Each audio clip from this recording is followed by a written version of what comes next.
Assalamualaikum warahmatullahi wabarakatuh. Selamat berjumpa ibu-ibu semua. Pada kali ini sebelum ke materi mengenai tanda-tanda bahaya, baiklah kita akan melihat P4K. P4K ini ibu-ibu, format P4K yang harus diisi: perencanaan, persalinan, dan pencegahan komplikasi. Nah, nama ibu ditulis, taksiran persalinan, penolong persalinan, tempat persalinan, pendamping persalinannya siapa, transportasi ke tempat persalinan mau pakai apa, calon pendonor darah ya, menuju persalinan yang aman dan selamat. Nah, kemudian ada lagi yang harus dipersiapkan itu mengenai sebelum ke itu mengenai menyambut persalinan. Nah, ini harus diisi sama ibu-ibu, harus diisi catatan, namanya catatan kesehatan ibu hamil menyambut persalinan. Menyambut persalinan, nama itu berarti ya saya, alamat, menyambut persalinan saya, alamat, memberikan kepercayaan kepada nama-nama ini untuk membantu persalinan saya agar aman dan sehat, yang diperkirakan pada bulan tahun berapa, penolong persalinan, dokter atau bidan siapa namanya ditulis, penolong persalinan bidan ke-1 atau bidan kedua. Kalau tidak ada bidan ke-1, boleh menemui bidan yang kedua atau dokter kedua. Untuk dana persalinan disiapkan sendiri, ditanggung JKN atau dibantu oleh siapa. Jadi apakah ibu-ibu sudah punya dana persalinan? Kemudian yang selanjutnya untuk kendaraan ambulan desa oleh siapa, nomor HP, nomor berapa, ditulis. Metode KB setelah melahirkan yang dipilih apa? Untuk sumbangan darah atau golongan darah dibantu oleh, nah itu siapa yang akan mendonorkan, calon pendonor yang tadi yang lebih dari satu. Mengetahui suami, orang tua, wali, kemudian bidan atau dokter, kemudian saya. Nah, itu menyambut persalinan untuk menentukan mau di mana bersalinnya. Nah, ibu-ibu, kita lanjutkan lagi. Kita ke tanda-tanda bahaya ibu hamil ya. Tanda-tanda bahaya ibu hamil. Kalau misalnya ibu hamil tidak tahu tanda bahaya, itu sangat berbahaya sekali. Tidak tahu tanda bahaya bisa menyebabkan angka kematian ibu sama angka kematian bayi itu bisa terjadi kalau ibu-ibu tidak paham tanda bahaya.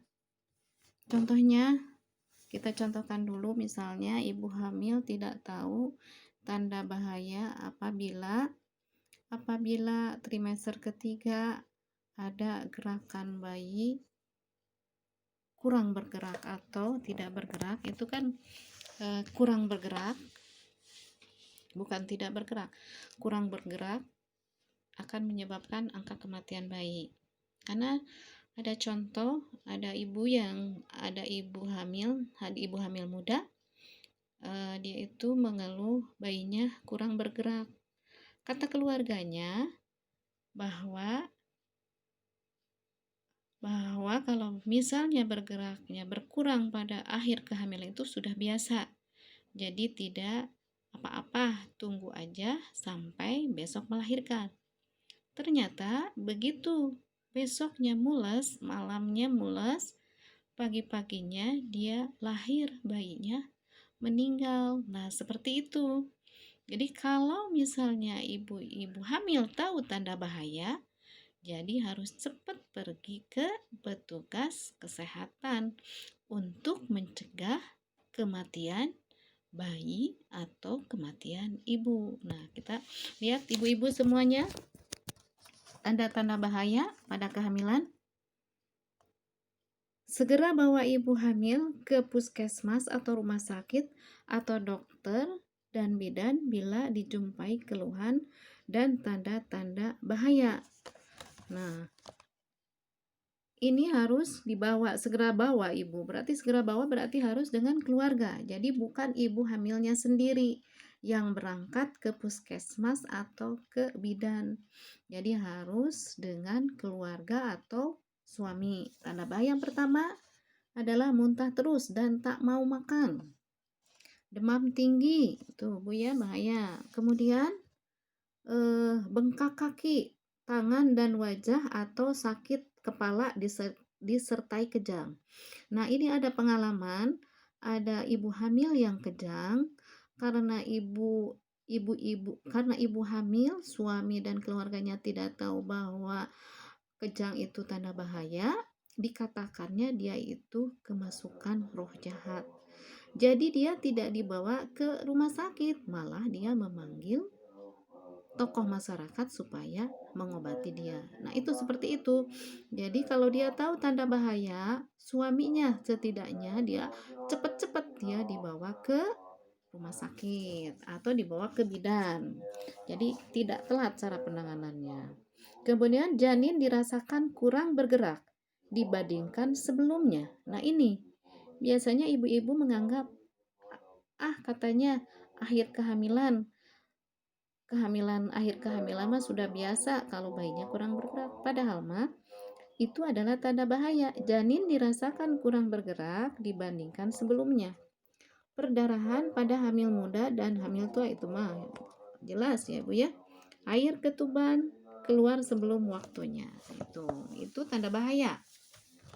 Di samping tanda bahaya, ada juga masalah lain ibu-ibu, masalah lain pada masa kehamilan.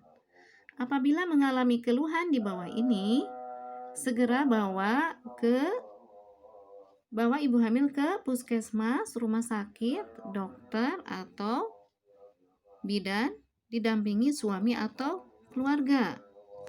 Nah, yang pertama adalah demam, menggigil, dan berkeringat bila ibu berada di daerah endemis malaria menunjukkan adanya gejala penyakit malaria. Kemudian terasa sakit pada saat kencing atau keluar keputihan atau gatal-gatal di daerah kemaluan. Itu harus segera dibawa ke petugas kesehatan. Batuk lama lebih dari 2 minggu. Nah, itu takutnya kalau misalnya dibiarin, ibu akan menderita penyakit bronkitis, lama-lama dia akan mengidap penyakit paru-paru, yaitu sangat berbahaya ya ibu-ibu ya. Kemudian selanjutnya jantung berdebar atau nyeri dada. Nah, itu ya, nyeri dada. Terus diare berulang. Nah, diare berulang itu bahaya. Sulit tidur dan cemas berlebihan. Ada pengalaman ini mengenai diare berulang? Ibu-ibu semuanya, jadi dia itu menderita mencret sampai 3 hari. Dia beranggapan mencret nggak apa-apa. Udah diperiksa, pas 3 hari diperiksa bayinya sudah meninggal. Nah, itu contohnya. Jadi tanda bahaya itu bermanfaat sekali bagi ibu-ibu semuanya ya. Nah, ini yang batuk pilek juga, batuk lama itu batuk lama. Ini untuk batuk pilek ada ibu yang batuk pilek 4 hari. 4 hari itu begitu diperiksa bayinya sudah meninggal. Nah, itulah ibu-ibu sangat bermanfaat. Jadi mengetahui tanda bahaya dan masalah lain pada ibu hamil.